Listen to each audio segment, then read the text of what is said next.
Hello and welcome to this Hurricane Hermine update. It is September 1st and it is around 9:30, still about a little before 9:30. I want to go over the storm and basically where the models are tracking this thing and what's happening in the atmosphere. First, let's take a look at the radar here. I'm going to put it in motion here, and you can see Hurricane Hermine is now about to come onshore to the Florida Panhandle.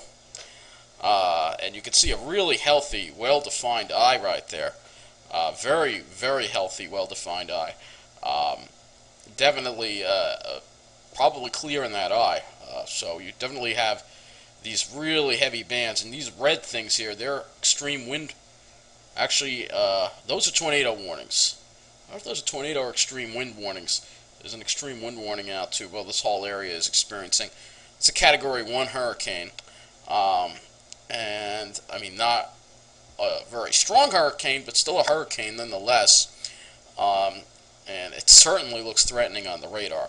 And I just want to take you toward Tampa here. That's not where I wanted to take you. There we go. I wanted to take you toward Tampa. Tampa's radar. You can see these rain bands, how heavy they are. I mean, it's just you're talking very warm water in the Gulf here to fuel these storms. To fuel this whole storm. So let's take a look at it on satellite.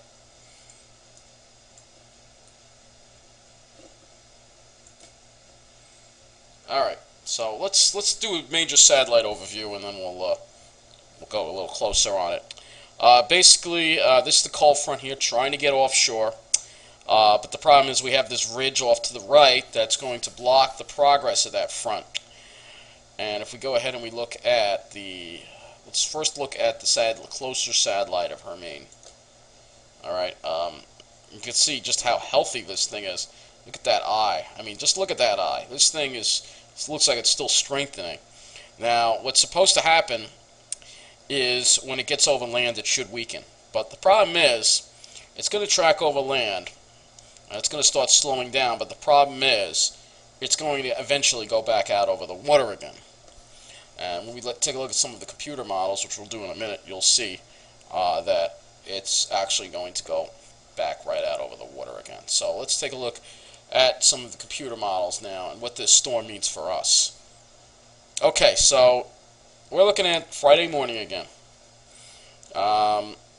And you can see that the GFS has Hermine over here, and you see the front now, the cold front that is passing through tonight, has stalled out somewhere over the mid-Atlantic.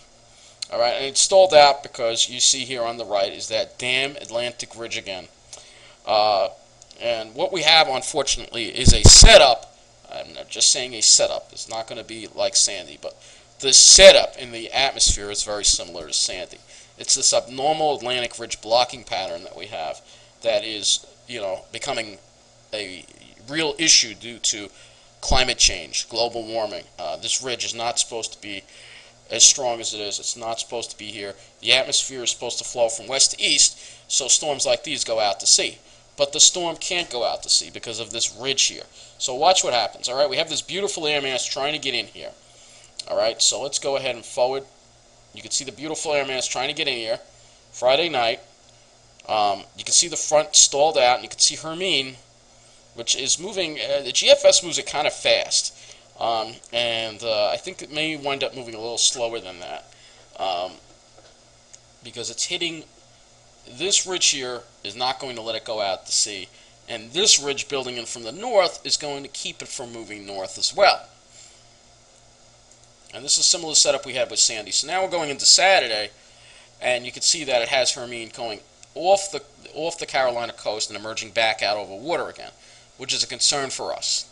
All right, because what's going to happen as we go along here, let's go to the 60-hour, you can see that we have the ridge offshore and a ridge now to the north. So it can't go out to sea, and it's going to get trapped offshore.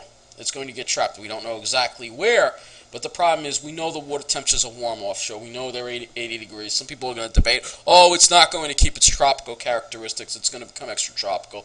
I wouldn't count on it so fast. Once this thing goes out over the water again, it may not become a hurricane, but it could be a really strong tropical storm.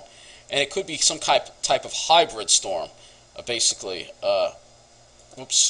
It could be some type of hybrid storm. So we're now into Sunday on the GFS, and you can see it's just having it sit there and meander offshore, and eventually it's just going to sit there for like Labor Day. It's going to sit there, and it's going to keep us in the rain and wind. And it could be, I mean, like I said, we have a sustained period of onshore winds, which could bring some coastal flooding. There's definitely going to be some rain. We could use the rain. I'm not saying we can't. We certainly don't need the wind or the flooding, but we could use the rain. We have a severe drought here on Long Island that really only a tropical system at this point would be able to fix. So we can see here, we're now going into Tuesday, and it's still there. Because we got this ridge offshore, and the ridge that basically tried to build in from the north is now an offshore ridge. So again, this abnormal ridging is causing the atmosphere to act in a not so normal fashion. So it finally starts moving out by the 5th day, but very, very, very slowly. And this could be a real problem, but it does weaken it. So I want to now go to the European, the EC.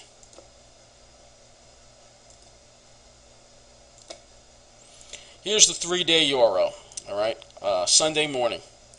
Now the euro is even slower with this thing, and it even takes it even more in. As you can see, literally it just sits here Sunday, Monday, Tuesday, Wednesday. It's just having it sit offshore. This could be a real major problem for our area. Once again, climate change, global warming is causing these abnormal behaviors in our atmosphere. And those who think it's not going to severely impact life here on Long Island are sadly mistaken. We could have power outages, we could have flooding, and a prolonged event is definitely going to make those two things more likely at this point. So I'll keep you posted.